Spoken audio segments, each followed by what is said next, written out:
Do you ever feel like you walk into a wine shop or a grocery store and purely pick your wine based on the label? Which is great. There's a whole science to creating labels that draw you in.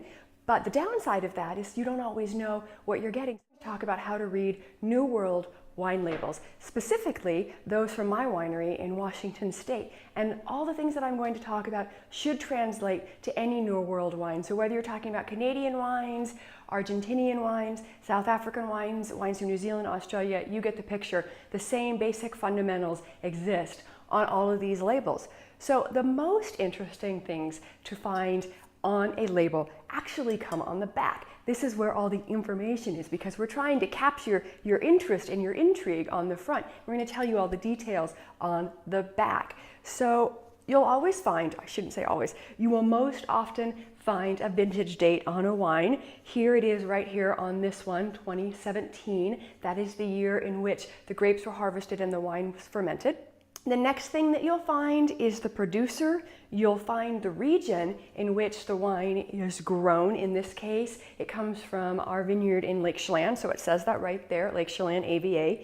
There is also a statement, this is my favorite part about any wine label. It is the produced and bottled by statement, and under that you're required to identify the location in which that happened. So because our winery is in Lake Chelan, we make the winery at our facility and bottle it in the same place. It says Lake Chelan.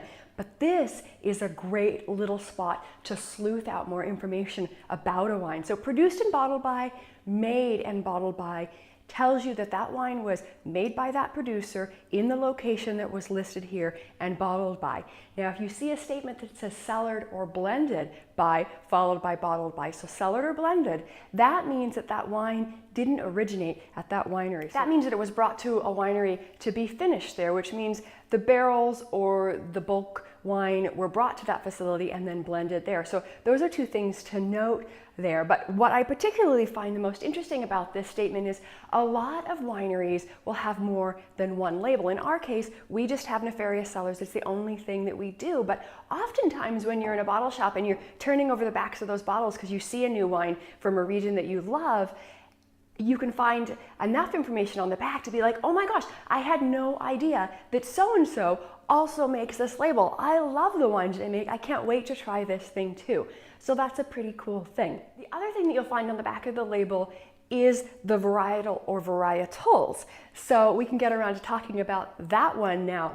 I have two samples of what we do here. Viognier, it's a single variety of grape stated on the back and the front of the label. So you know when you buy this, you are buying a wine that's made with a Viognier grape. You can associate all the normal flavors and characteristics with Viognier here and know that that's what you're getting here. The other thing that I have is a bottle we make called Spinner. Essentially, it's our Bordeaux blend. Now, I know this because I make this, but you wouldn't know that just reading the name Spinner on here. You'd have absolutely no idea what's here.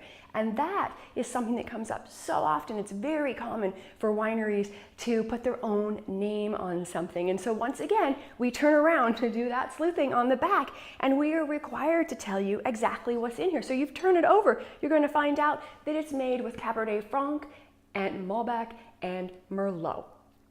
Easy. Now, when I pick up this bottle and I love the label and I love the idea of the name, I also know what I am purchasing.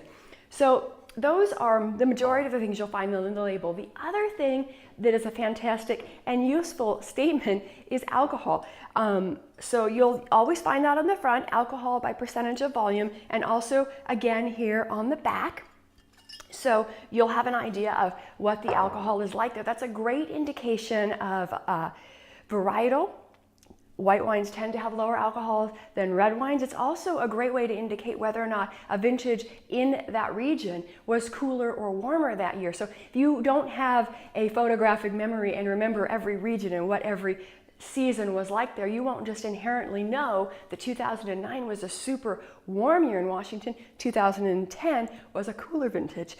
But you can pick up a little bit on that by gauging the alcohol based on what that looks like against other wines with those same varietals and same sort of composition.